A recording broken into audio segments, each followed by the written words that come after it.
Okay, students, in this video we're going to look at how to have an arena-style spawning event where it spawns a bunch of enemies for you.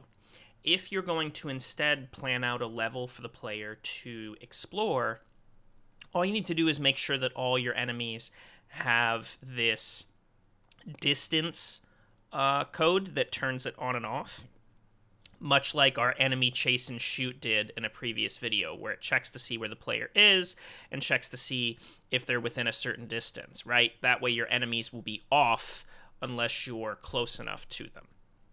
But in this instance, what we want is to get the open play space of our arena and spawn enemies. So I'm going to go ahead and go to my blueprint folder here, and I would create a new folder here, and I'm going to call this director, because that's basically what we're making. We're making an AI director to spawn enemies. So I'm going to make a new blueprint class, and this is just an actor class. It doesn't have to be anything fancy. And I'm going to go ahead and call this Arena Spawner. I'm going to go ahead and open it up. And in our Arena Spawner, you can see we have our default scene route. And what I'm going to add here right now is I'm going to add a collision box. And I'm going to call this guy Spawn Zone. And this is where our enemies are going to be able to spawn. Now, let's go to our event graph.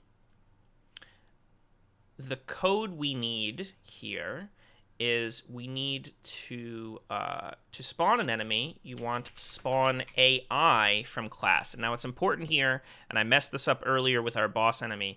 You got to spawn AI from class instead of spawn actor from class, because remember, our enemies are pawns. They have code in them, right?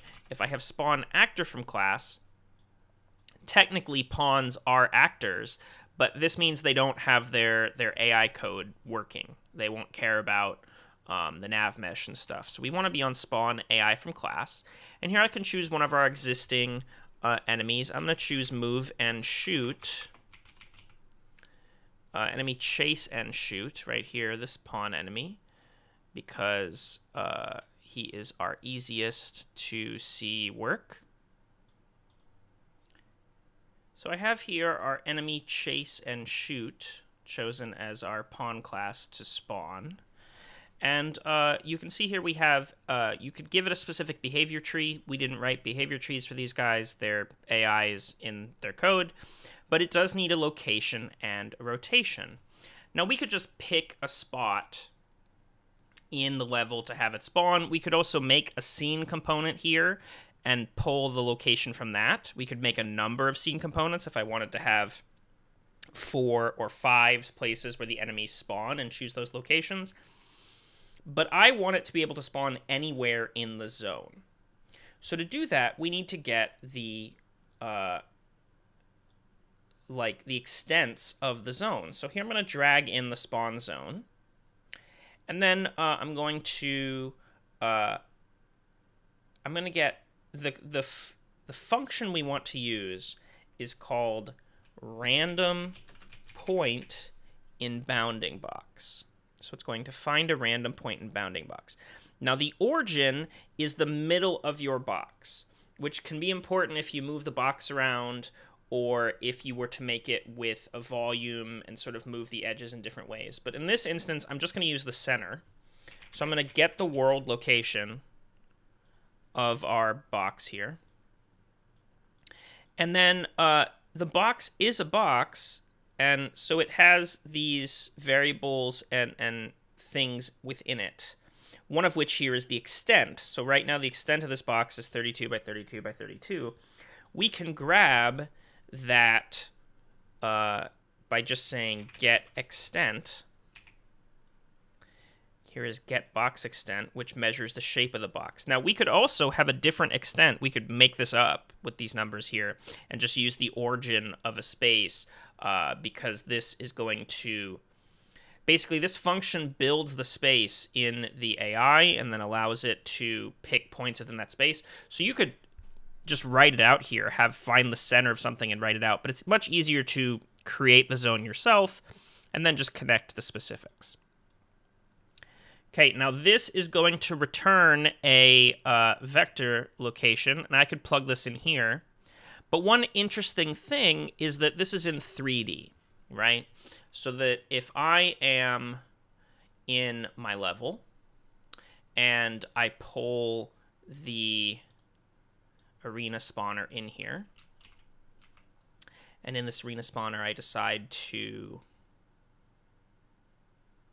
scale up this spawn zone, this extent, and I'm actually going to use the extents controls here instead of scale. So this is me just changing the shape of our box here. And you can take enough time to line it up better. And I want to give it enough Z to spawn our enemies in, but I don't want it to be huge. So we can see it here. This box now encases our arena. One thing to remember is it's going to grab a point in space in full 3D space. So it could spawn enemies like up here in this corner, and then our player's bullets are going to go over it. So I think it's helpful to sort of like look at where the player is and where the bullets are going to be shooting. So here you can see the location. He's at 230 is his Z here. It seems to be right about where the bullets are shooting out of. So 230 or 250 or so is a good spot for me with the design I have here to be spawning my enemies because the bullets will be at the right height. So instead of just connecting this here, I'm going to break the struck pin, and I'm going to break the struck pin here. I'm going to say your X and Y values are good, and then for Z, I'm just going to tell it, hey, spawn at 250. Okay, because that way all enemies spawn at the right height, but they have a random X and Y within our box. So now I just need a way to make them spawn. So I'm going to grab a begin play. And I really like to make a custom event. So I'm going to say custom event. I'll just say event.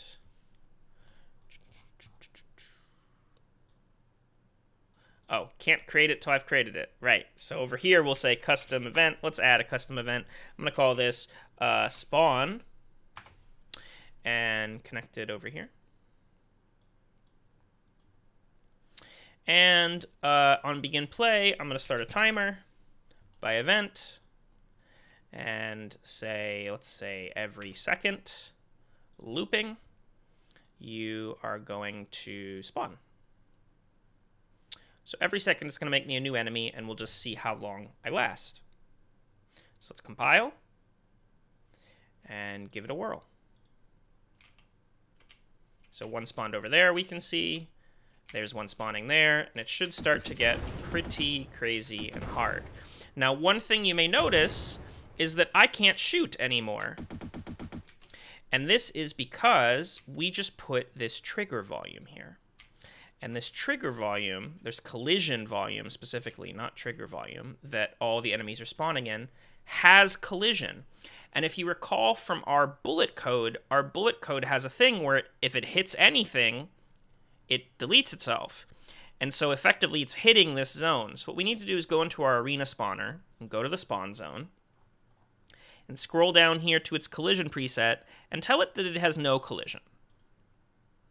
This does mean you can't use this to like trigger it when you walk into it, but there are other ways to trigger it. You could make a separate trigger volume here that does different things. But basically anything that has collision is going to kill all your bullets unless you change it to only overlap certain things.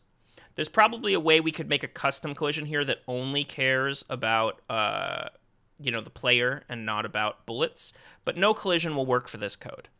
So I'm going to hit play. And now I should have enemies spawning at random, and also I can shoot. So I will keep playing until eventually I will have it just an absolute ton of enemies moving and shooting after me.